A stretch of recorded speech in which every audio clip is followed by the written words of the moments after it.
How's it going, everybody? Today we are going to be playing with discs from every decade that disc golf has been around. So I've got a bunch of mini bags inside of this one bag here, and basically each one represents a different decade. Now, for those of you who don't know, disc golf really started kicking into gear in the 80s. I think there are some discs that were approved in the late 70s, but realistically, discs that were made for disc golf started becoming popularized in the 80s. And that's where we're going to start today. But then we've got a bag that represents the 80s, the 90s, the 2000s, the 2010s, and hard to believe it, but the 2020s have already kind of shaped their own identity.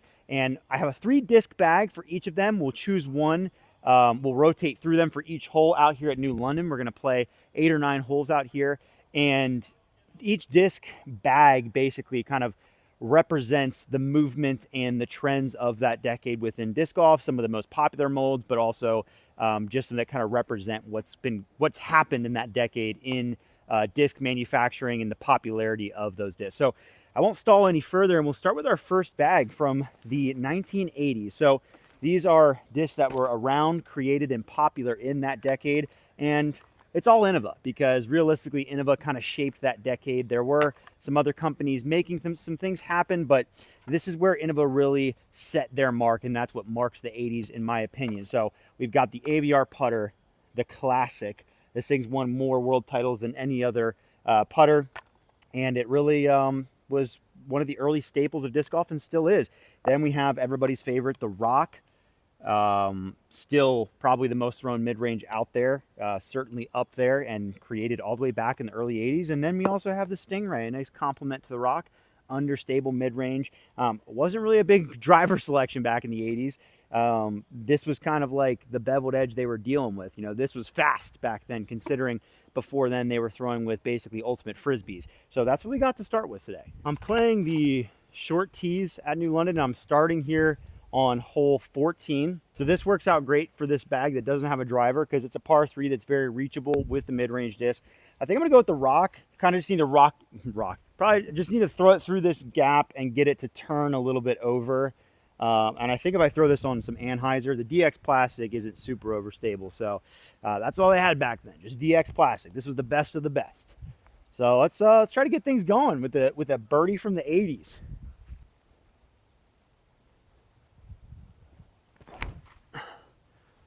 That is a real nice one. Wow, that's almost an ace run. Oh! I'm not sure if you could see that all the way, but that went like right past the left side of the basket and actually a little bit long. There's a reason people are still throwing the Rock, including myself, because even though it came out in the 80s, it's still incredible. Unfortunately, the cost of running an ace is that you go pretty long past the basket. So I guess that's why they say sometimes that aces are not good shots until they hit the basket, but yeah, we don't have much of a look. I got our trusty AVR in hand. I think I can go to a knee.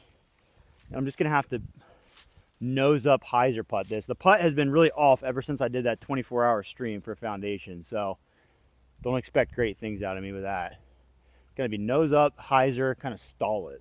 It's a tough putt. That was not nose up at all. It's just awkward getting spin when you're putting from your knee, because you're running into it. I almost had to horseshoe that, and yeah, tough to get the nose up there. All right, hopefully we can make our par. There we go, nice par. Even though we're playing with kind of random discs, we've got some good ones, so I'd hope to get a few under from the short tees. We're on to our second hole, which means out with the 80s and in with the 90s. Now, the 90s are another decade, once again kind of dominated by Innova. Some early Discraft molds are starting to pop up at this point. Don't worry, this is not an Innova only video. Once we get to the later decades, I made sure to throw in the other manufacturers as well. But what really marks this decade is right towards the end of the 90s, we saw Innova throw together a Firebird, T-Bird, Eagle, Leopard. They just tossed in all the classics, all the hits, and really start to hit their stride. So I do have a T-Bird here. It's a Star T-Bird, so not quite the same. I do have the DX Leopard. Boom. And then the last one I picked here is the Omega from Millennium, because this is when Millennium was starting to make their mark. They were early in the 90s as well. And this Omega, I think, I really picked it because I think it is from the 90s. It's really old. It's a 2-ring and super beat up. So I think this is pretty authentic 1990s if I can not step on my bag. So I think we'll go, this is a soft par 4. Fun fact, earlier today in our Heiser Club event, I eagled this for the first time. I went for it with my Wild Honey, threw it to like 45 feet and then made the putt. So that was cool. Not going to be able to eagle it with these discs, nor will I try. I think I'm going to go like a baby flex forehand with the T-Bird. Or maybe I'll just pop up the Leopard on a backhand. We'll go with the Leopard. I think that's a more fun play. We're going to throw a Leopard. This is a pretty lightweight classic DX Leopard, so we're going to throw it pretty easy on a lot of hyzer and just let it kind of go inside out and stand up.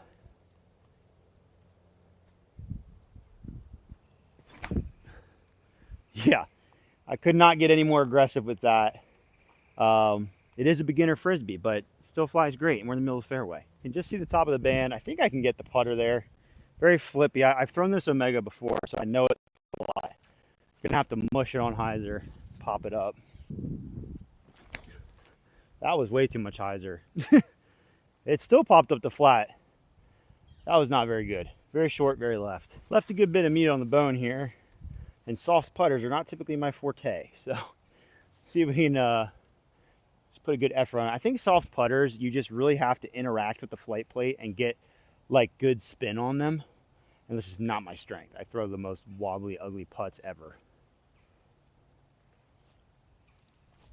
Yeah, like I tried to, if I try to like play into it and spin it, I just yank the disc. I mean, that's just, this is the nature of my putting. If I cannot attempt to spin it.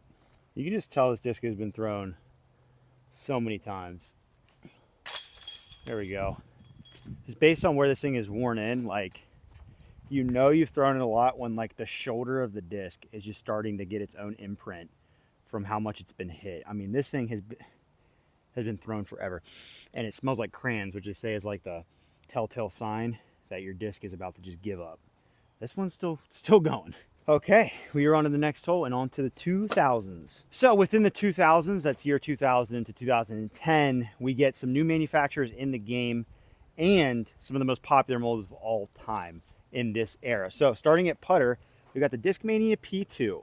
Discmania started popping up in the mid to late 2000s, and this would become some of the molds that would be household names over the next decade, especially through the influence of players like Eagle McMahon and Simon Lizotte, the P2 being just one of the iconic ones. And there's been so many molds, I feel like, that have been modeled after this disc, and it was one of my favorites as well. But they certainly started to emerge along with a lot of other European companies that they're kind of, you know, obviously Innova was alongside them, but UC was the founder. And yeah, this is kind of part of the European boom that was happening during this time. But then we also got two of the most popular molds ever, being the Buzz from Discraft, kind of their claim to fame. This is actually a 20-year anniversary Buzz right here. It takes it all the way back to there. And then the Innova Star Destroyer. This mold is one of the most popular of all time at this point as well. So many distance drivers. I mean, if you hear anybody talk about trying to make a distance driver, any company, a lot of them are trying to make a destroyer. That's what they want. And there's a reason why. It's an incredible mold. This came in the 2000s and changed distance. It changed wind fighting and stability. It was a game breaker for all those pros that were throwing Innova back then. So some real powerhouse molds in this decade. Now for this hole, we have kind of a forehand setup. It really suits a pushing forehand, and this destroyer is going to be pretty stable, but it's going to be the best we have. We're going to have to kind of throw it straighter and then get the fade at the end, I think. That's a little inside. That was too much inside. I mean, you're going to need to throw an upshot from there. I wonder if the Buzz would have worked. I'm going to try and throw the pushing hyzer flip with the Buzz. I don't know if I have the distance for it, but this is the better shot. Oh, it's literally pured. Okay. Well, that one was parked. I should have just trusted the Buzz hyzer flip. Let's see if we can throw a little backhand turnover with this P2. Used to have this in my bag as like my flippy P2 in college. I loved the P2. Don't throw it as much anymore. It's a little deep for my taste, but this suits this shot, I think. Perfect. It's going right at it. Ooh! That was lovely. All right. A little tap in for par. Use putt with P2s quite a bit, so this should be pretty familiar. Okay, almost missed. Putt's broken, guys. I hate to say it. I have been having one of the best putting seasons, but a 24-hour putting live stream has given me a really floaty, broken, weak left putt. I've lost it. So that's great. On to hole 17, and now we move into the 2010s. Another huge decade for disc golf. You'll notice that's a pattern. And some great discs came about. So I've got a few that kind of represent that decade. Starting off with the Judge. Now, I am partial to this disc, but this is kind of to represent the emergence of Trilogy, the Trilogy brands. They were really grew in the 2010s.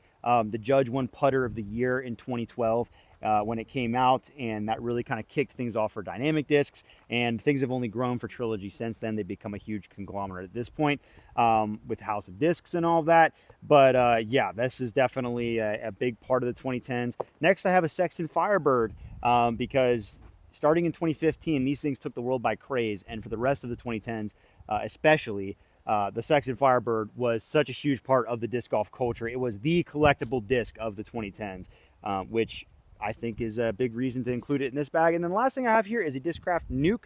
Now, this technically came about at the very end of 2009, but obviously that it was almost into 2010. And then the reason it's there is because this is one of the original discs that were meant to push the distance boundary. This is a 13 speed. It was like maybe the fastest disc at the time or close to it. And throughout 2010, we kind of saw a speed race that has really slowed down now in the decade we're currently in. But throughout the 2010s, we started seeing 13 speeds, then 14 speeds. And the Nuke really led that off, I feel like, by becoming one of the original distance discs that was breaking records and just being incredible. So that's kind of three discs that I feel like really represent the 2010s.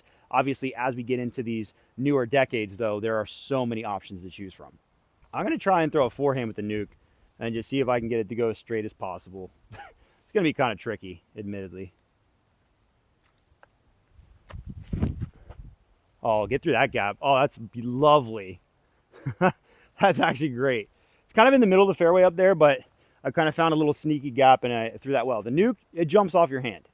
I can imagine, like, I remember when I first threw a Nuke and this is probably around 2019, 2020, I thought, wow, this thing really goes. Imagine how they felt in 2010. Probably thought it was witchcraft. Ended up in a great spot here.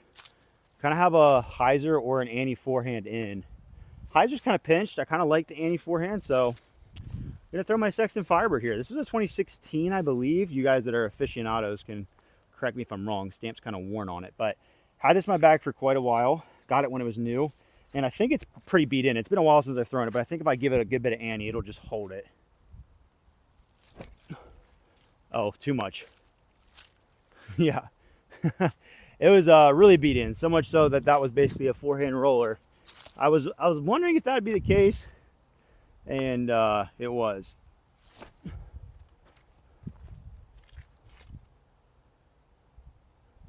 Second shot's always better, they say. Let me know in the comments down below what decade you started playing disc golf in. For me, it was the 2010s. Started playing in late 2013, I believe. So I spent a lot of time in that 2010s era. But yeah, let me know. Anybody started playing in the 80s in the comments below? Leave a like if you started playing way back when. All right, little Judge putter toss here. Shout out my first and only PDGA win I have marked on here, May 17th, 2014. Never won after that. How about that? Peaked too young. That'll be a tester. This putter feels real familiar. I do feel like, though, the beaded putters are not as friendly to me as they used to be. There we go. All these putts, though, they're coming out so much hyzer and so weak. I need to get them back to like flat, but now see, now I'm going to pull them if I try to get them back to flat. I've ruined my putt. Yeah, I never had a preference on beaded or non-beaded putters because I never thought I was good enough at putting to have one. Or I genuinely didn't know the difference, like as far as my putting went. But now that I've done well with the Candy this year, I feel like the beaded putter is not as agreeable to me. I finally have an opinion for now. Okay, we've made it to present day. We're now in the 2020s, and I've got three discs to kind of recognize that. First thing I have here is the Latitude 64 Honor. in the Royal Plastic. And the reason I grabbed this is because it is in that Royal Blend plastic, and I feel like a big part of the 2020s has been the plastic blends. There has been so many that have come out in the past few years since the code boom. Discraft alone has made so many different combinations. There's been all the Orbit plastics, the ice plastics, this and that.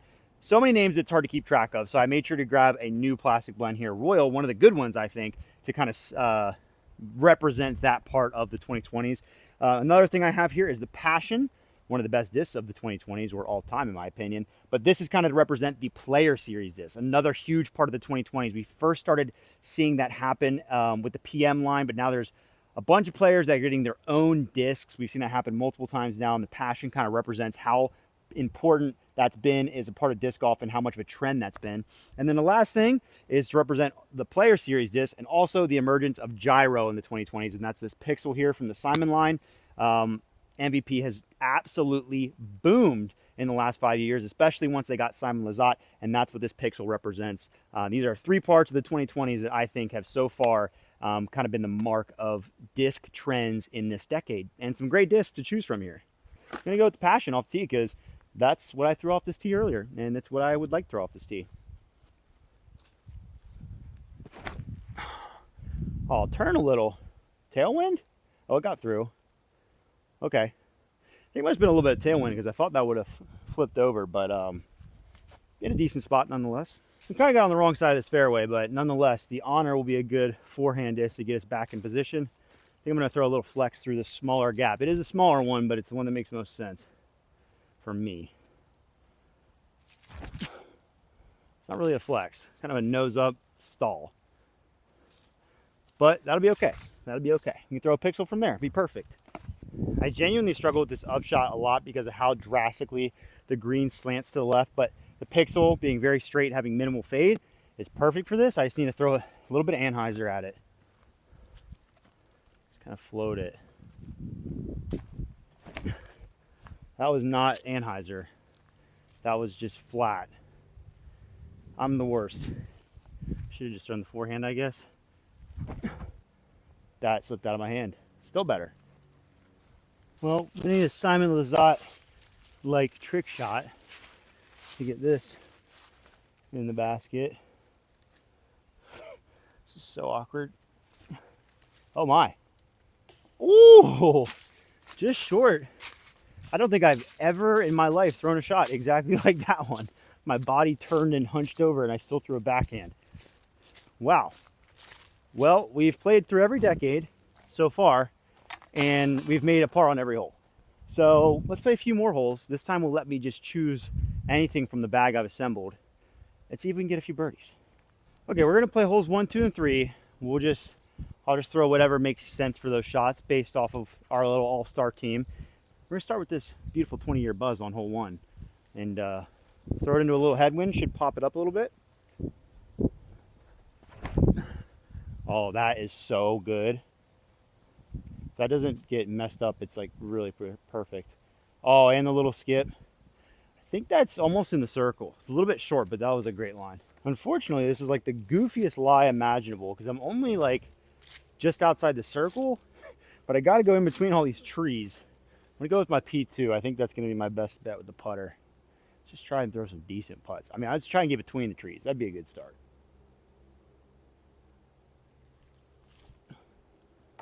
Didn't quite get between the trees. All right, at least we stuck there. There's not a lot of confidence in the putter right now. Not an all-time low, but it's getting there. So we get another par. Leave a like below if you guys enjoyed this video. And by the way, I want to hear in the comments, which decade do you think has the best discs? Like, I know a lot of you have probably started playing recently, so that might be hard to answer. But for those of you who've been around a little bit, or even if you've just seen a couple decades of disc golf like I have, obviously you're probably throwing molds from previous decades too. Fair enough. Let me know which decade you think really has the best. I think it's, for me, it's probably either the 90s or the 2000s. The 90s has some really, it's probably the 2000s, right before the 2010s. I'd have to think about it though. Still gonna play a couple more holes here. Hole 2, we got a long-ish par 4. Not really that long, actually. I take it back. A reasonable par 4. Got a little left to right shot. I think I want to try, let me see here. Yeah, I think I want to try and take this AJ T-Bird. It's kind of a lighter weight one. Yeah, 158, but I remember it having a little stability. I'm going to try and throw a little left to right bender with this shot, with this disc. That needs to turn. It's too stable for that, Trevor. Oh, and it kicked left. That's going to be a pitch out. That disc, I remember it being pretty stable. I think if I had set a good angle, that would have been okay, but that was just too flat. I'll spare you the footage of my pitch out. It wasn't very exciting. It went about 30 feet, straight to the middle of the fairway here. Still got a good ways in. I'm going to try and just roast on this Sexton Firebird and see if I can get it there, because I want to see it fly if I throw it flat and maybe a little turn. I definitely can get it there.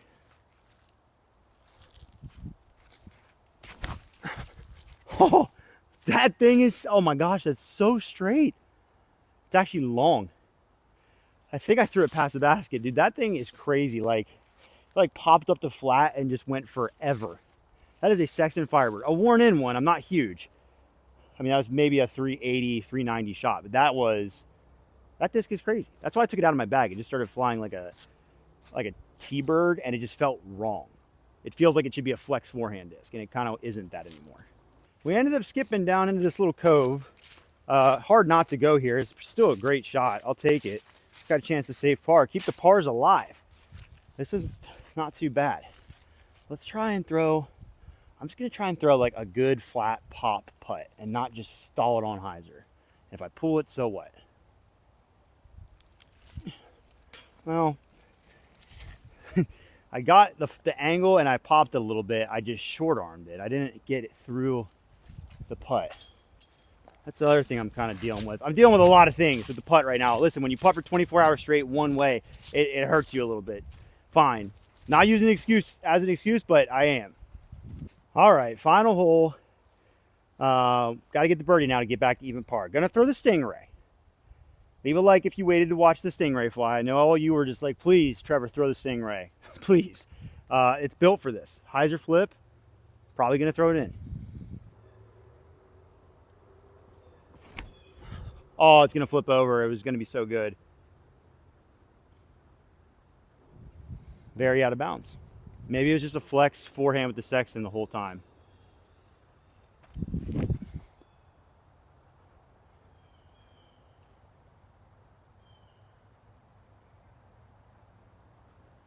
It's like 10 feet. That might be the best disc of all time. I'm not even a flex forehand guy. Down to the Stingray land we go. I like the Stingray. Nobody throws it anymore. Probably because the Supra is just so superior. For par. All right. Throw a good putt. Hey, that was it. You know? Listen, I know I missed it, but that one jumped out of my hand a little better. Baby steps. Baby steps. All right. Here's the thing, guys. Just hit 28,000 subscribers on this channel. About a week ago, which is just mind-blowing. Thank you so much for watching these videos. I really appreciate it. As always, if you have any ideas for things you want to see, make sure to comment them down below. I always read them, look through them, and I appreciate the feedback. Even though I'm not able to reply to all of them, I see them. So thank you so much, and I'll see you next Monday with another video.